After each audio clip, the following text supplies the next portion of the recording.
Assalamualaikum warahmatullahi wabarakatuh. Selamat pagi anak-anak Bu Dewi. Semoga kalian tetap sehat, tetap semangat, dan tetap senyum. Karena senyum itu akan meningkatkan imun kita.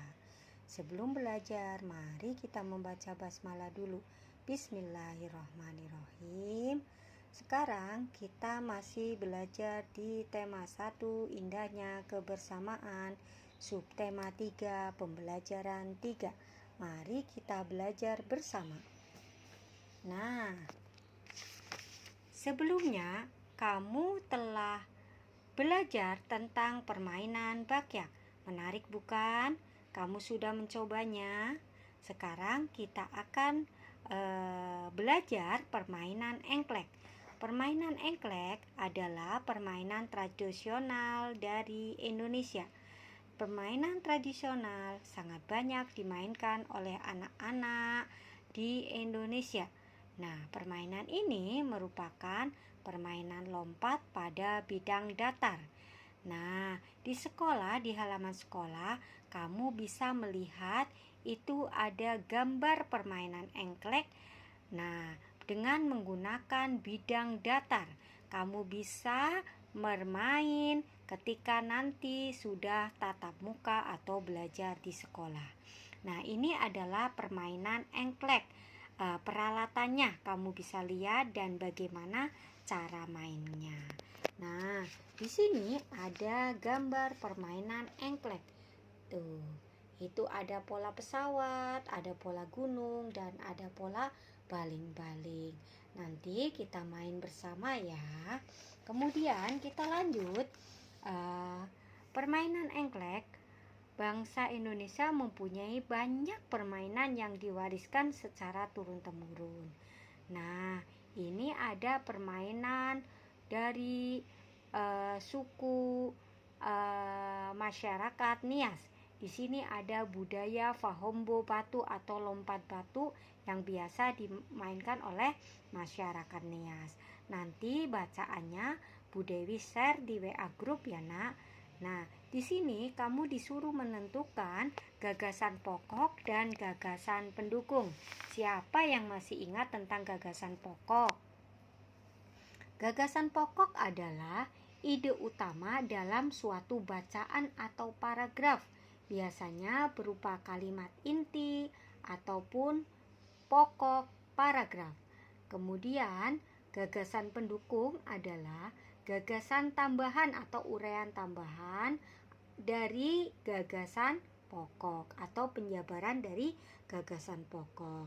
Nah, ketika kita akan menentukan gagasan pokok, kita harus baca satu paragraf itu dari awal sampai akhir.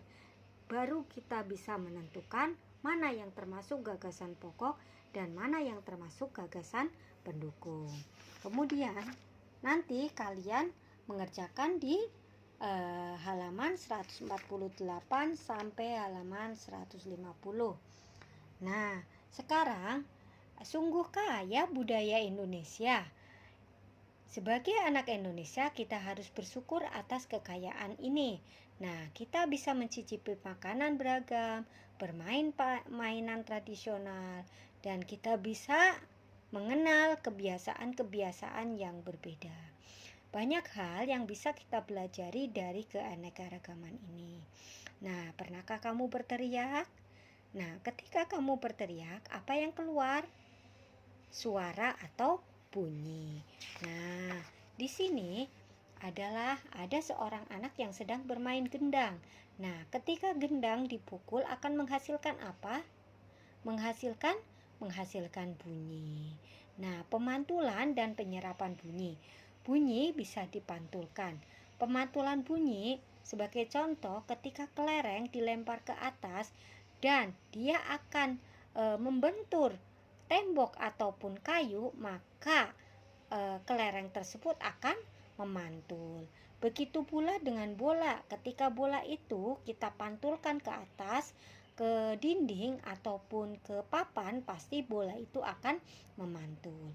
Yang kedua adalah penyerapan bunyi. Bunyi dapat diserap oleh benda-benda yang permukaannya lunak. Contohnya apa? Karpet, goni, kertas, busa, dan wol. Nah, benda-benda tersebut dapat digunakan untuk mencegah terjadinya gaung atau kerdam. Biasanya ini terjadi di bioskop ya, dilapisi dengan karpet, dengan goni ataupun dengan busa ya. Itu untuk meredam. Nah, sekarang macam-macam bunyi pantul. Yang pertama gaung atau kerdam. Gaung atau kerdam terjadi ketika bunyi dipantulkan oleh dinding yang jaraknya jauh dari sumber bunyi. Hal itu menyebabkan datangnya bunyi pantul bersamaan dengan bunyi aslinya, sehingga bunyi aslinya tidak terdengar jelas. Apa contohnya? Contohnya adalah bunyi di ruangan musik. Yang kedua adalah gema. Gema adalah terjadi karena bunyi dipantulkan oleh dinding yang jaraknya jauh dari sumber bunyi. Hal itu menyebabkan datangnya bunyi pantul setelah bunyi asli selesai terucap, jadi bunyi pantul yang terdengar lengkap atau semakin jelas atau terlihat jelas atau sesuai dengan bunyi asli. Nah, gema sering terjadi di gua-gua, di lembah, di bukit yang jaraknya jauh. Nah, di sini kita bisa menentukan apa itu perbedaan kerdam dan perbedaan dari gema. Kalau perbedaan dari kerdam biasanya terjadi di ruangan yang sempit. Yang kedua, bunyi pantulnya terdengar bersamaan dengan bunyi asli. Kalau gema terjadi di ruangan yang luas. Kemudian bunyi pantul terdengar setelah bunyi asli. Nah, sampai di sini ada yang mau bertanya? Jadi belajar hari ini adalah tadi kita sudah belajar sekilas tentang permainan engklek, kemudian gagasan pokok atau gagasan pokok dan gagasan pendukung.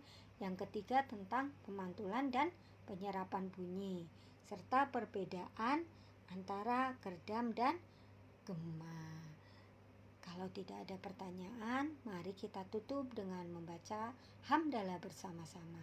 Tetap jaga kesehatan, cuci tangan yang bersih, dan jangan bepergian. Alhamdulillahirobbilalamin. Sekian, assalamualaikum warahmatullahi wabarakatuh.